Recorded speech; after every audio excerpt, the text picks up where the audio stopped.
Hey, it's Sean Paulus. You're listening to Life's Potluck Buffet. Stick around for today's episode about Worksheet 41. It's going to be a good one. Okay, so Worksheet 41 is Think of a Good Mentor. It's a blue dumpling worksheet. There are blue dumplings in the left corner and the bottom right corner. And the instructions are as follows. Write about a person who set a good example for your work life and discuss what that example was. I'll read that again.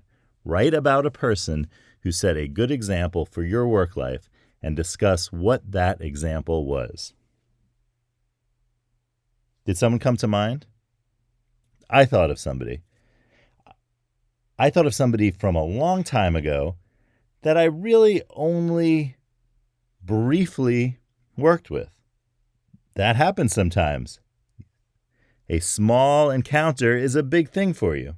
And that's true in this case, because I'm thinking of someone who I didn't work for them for a very long time, but they set a really good example in that time for me as to how to be a good supervisor, manager, worker, etc. So, all right. So let's go up here and I'm going to choose a pen color. Oh, look at that. I avoided the thing that was the highlight selection for the first time, and I went directly to a pen color. All right. So I think I'm going to go with red today. This is just red as opposed to magenta. This is just red. Okay, so I'm going to treat this a little bit like a 19th century novel and just put initials of a person so that they remain anonymous. You know how they do this? I don't know if you're familiar with this practice, but it happens in, I think, 19th century novels. Yeah, that's right.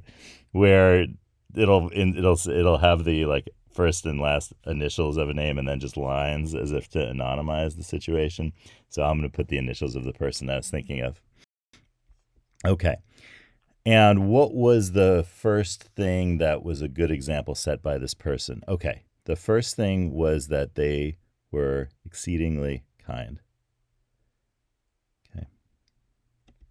And this set a really good example for me for how to be with people who you work with and who work for you, and also people who you work for. Every direction. Kindness in every direction is really this person's practice. So that was number one. Number two was that they were really engaged.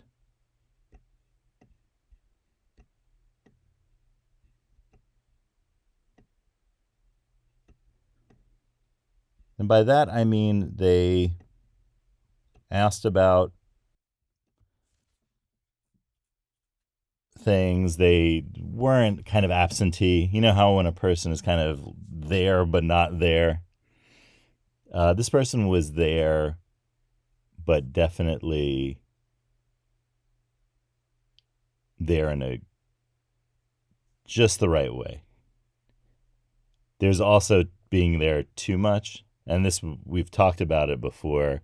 I'll probably talk about it again, but it's that kind of being like kind of micromanaging. Remember we talked about that? The micro poaching. That's being there too much. And this person was there just the right amount. There's also being there too little, being totally checked out. And that doesn't inspire confidence from anyone. People really, I find, don't like that. There's a balance of being there.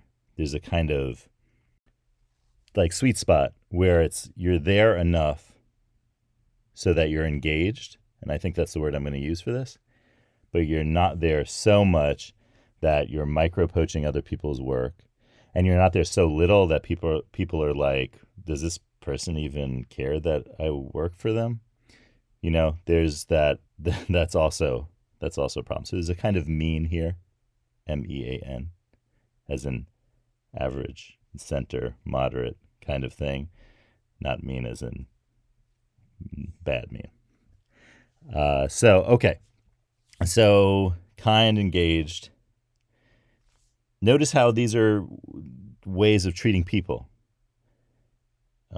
Obviously, this person treated the work that they were doing with, I'll write respect.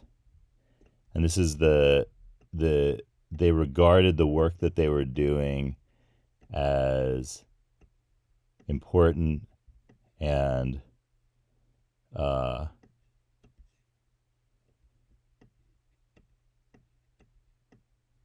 I'm writing respect for the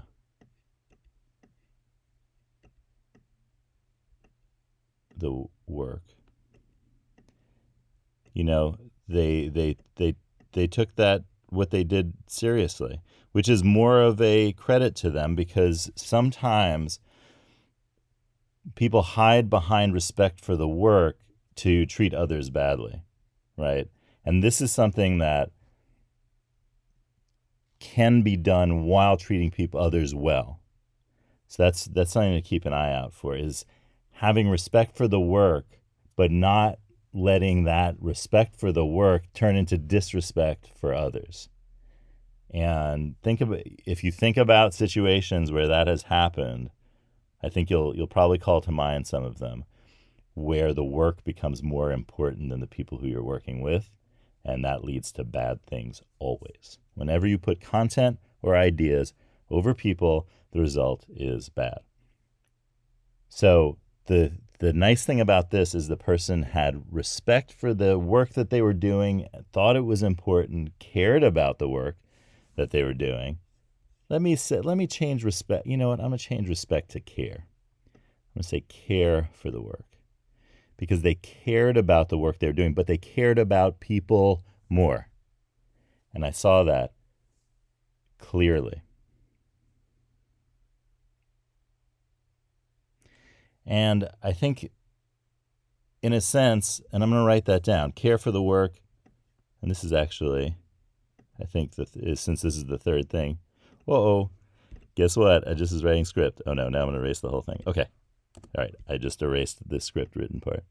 I'll say care for the work, but care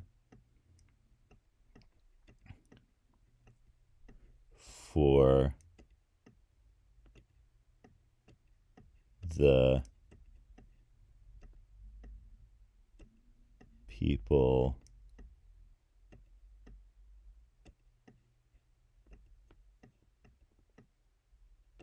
more. You see, in this case, you won't let the work get in your way of messing up other people's work. Do you see what I'm saying? It's not that you don't care about this work. You care about the work. But the idea is you care for the people around you more, so that you don't allow that work to get in your way of the relationships you have with the people you work with, for, and the people that you provide your work to, etc. All right.